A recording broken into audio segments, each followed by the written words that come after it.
Assalamu alaikum everyone. I hope you all are doing well. Today we will discuss about famous essay of English prose writer Francis Bacon, Of Truth. First of all, we will see the introduction of this essay.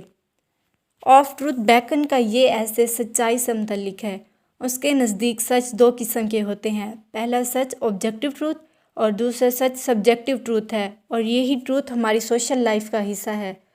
Bacon कहता है कि बहुत से लोग आपको ऐसे मिलते हैं जो अपनी राय, अपनी थाट्स हर वक्त बदलते नज़र आते हैं और हर वक्त झूठ बोलते हैं। वो ऐसा क्यों करते हैं? ये वो लोग होते हैं जो सच से दूर भागते हैं और ये अपनी प्रैक्टिकल लाइफ की रियलिटी को नहीं समझ पाते। बैकन हमें रोमन के गवर्नर पायलट की एग्जाम्पल देता है और कहता है कि ये भी सच को नहीं मानता था, इसी वजह से इसने सच कहने वाले जेसस क्रिस्ट को क्रूसीफाई कर दिया। अब हम इस ऐसे की एक्सप्लेनेशन देखेंगे। जब जेसस क्रिस्ट को लटकाया जा रहा था और उसका ट्रायल चल रहा था, उस वक्त पायलट ने मजाक में पूछा व्हाट इज़ ट्रूथ, यानी सच क्या है। उसने ऐसे ही मजाक में पूछा था और ना ही उसका जवाब जानने की कभी कोशिश की। फ्रांसिस बैकन कहते हैं कि लोगों को बैठे बैठे अपने ओपिनियंस तब्दील करने में मज़ा आता है, क्योंकि लोगों को उस चीज़ का फ़ायदा मिलता है। इससे उनको किसी भी एक प्रिंसिपल टिका नहीं रहना पड़ता और उनको फ्रीडम मिल जाती है कुछ भी करने या कुछ भी सोचने के लिए। नेक्स्ट, फ्रांसिस बैकन कहता है कि एनिशेंट फिलोसफर्स का एक ग्रुप था स्केप्टिक्स।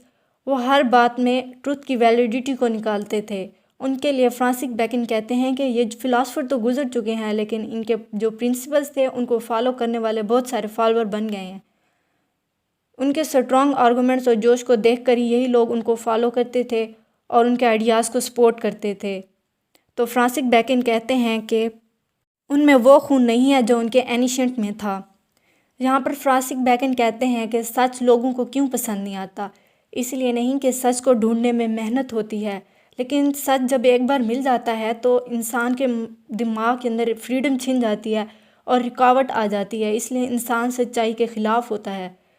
इसका एक रीज़न और ये भी है कि इंसान झूठ की तरफ खुद ब खुद खींचा चला जाता है। एक पोइट झूठ बोलता है क्योंकि वो अपने रीडर को अपनी पोइट्री के ज़रिए प्लेयर देता है। एक ताजिर भी झूठ बोलता है, एक बिजनेसमैन भी झूठ बोलता है। ये सब अपने पर्सनल गेन, अपने पर्सनल बेनिफिट के लिए झूठ बोलते हैं। तो इंसान को अपने पर्सनल फ़ायदे के लिए झूठ की ज़रूरत पड़ती है। इंसान को झूठ बोलना पसंद है क्योंकि सच एक ब्राइट लाइट की तरह चमकता है और वो दिखा देता है कि इंसान के पास कितना है और क्या है। मिसाल के तौर पर अगर आप दिन के वक्त बाहर निकलते हो तो साफ नज़र आता है कि आप कैसे लग रहे हैं और आपके पास क्या क्या है, लेकिन रात की जो डिम लाइट होती है या शाम की डिम लाइट, वो इंसान को कलरफुल और अट्रैक्टिव दिखाती है। तो जो सच होता है वो दिन की डे लाइट की तरह होता है और जो झूठ होता है वो शाम की डिम लाइट की तरह होता है, जो इंसान को कलरफुल दिखाता है। अगर इंसान के दिमाग में ये झूठी प्राइड और वैनिटी ख़त्म कर दें तो जैसे गुब्बारे से हवा निकलती है, वैसे ही ह्यूमन बीइंग सैड और इल हो जाएंगे। इंसान में झूठ और एलियन भरे होते हैं। यहाँ पर फ्रांसिस बैकन पोइट्री की बात करते हैं कि पोइट्री में जो झूठ बोला जाता है, चर्च के जो पादरी होते हैं उन्होंने पोइट्री की बुराई की है। वो कहते हैं कि पोइट्री में इमेजिनेशंस बहुत ज़्यादा होती है, ये रीडर के दिमाग में झूठ को भरती है, इसलिए उन्होंने पोइट्री को वाइन ऑफ डेवल्स कहा है। डेवल जो होता है वो झूठ का फादर है, इसी तरह पोइट्री में भी झूठ है और पोइट्री को भी डेवल कहा जाता है, वाइन ऑफ डेवल कहा जाता है। लेकिन फ्रांसिस बैकन कहते हैं कि पोइट्री का झूठ इतना हार्मफुल नहीं होता, वो अपना लास्टिंग इम्प्रेशन नहीं छोड़ता। झूठ जो होता है वो इंसान के माइंड में नेचुरली होता है और इंसान को हार्मफुल एक्शन करने पर मजबूर कर देता है। अब सच की वैल्यू क्या है ज़िंदगी में?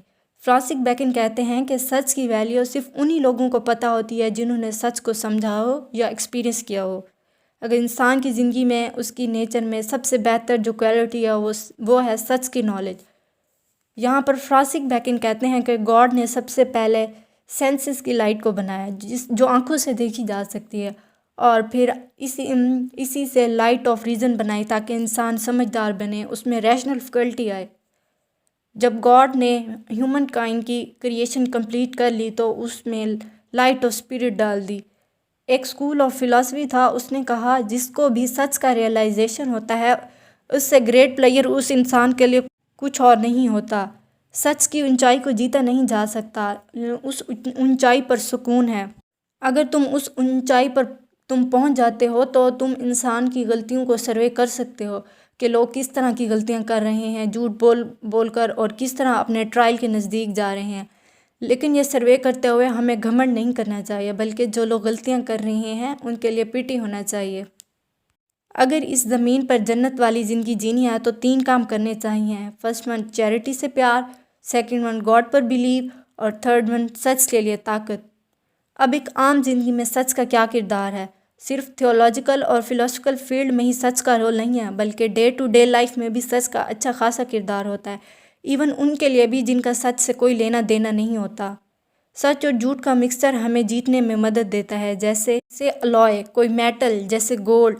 سونار کی دکان پر کبھی بھی ہمیں پیور گولڈ نہیں ملے گا، اس کے اندر بہت سے میٹلز کی ملاوٹ ہوتی ہے جسے الوائے کہتے ہیں، جو انسان کو مضبوطی کے لیے، اپنے فائدے کے لیے جھوٹ بھی بولنا پڑتا ہے۔ لیکن جو چلاک لوگ ہوتے ہیں، جھوٹے یا مکار، وہ سانپ کی طرح ہوتے ہیں۔ فرانسس بیکن کہتے ہیں کہ وہ سانپ کی طرح ہوتے ہیں جو زمین پر پیٹ کی بل رینگتا ہے۔ مونٹیگن نے اس معاملے میں سچ کہا ہے، وہ کہتا ہے کہ جھوٹ کو گاڈ سے ڈر نہیں لگتا، لیکن جو سب کچھ دیکھ رہا ہے، لیکن جو جھوٹا آدمی ہے اس کو اپنے ارد گرد کے لوگوں سے ڈر لگتا ہے۔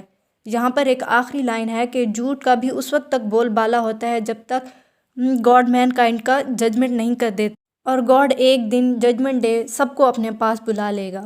That's all, thank you so much.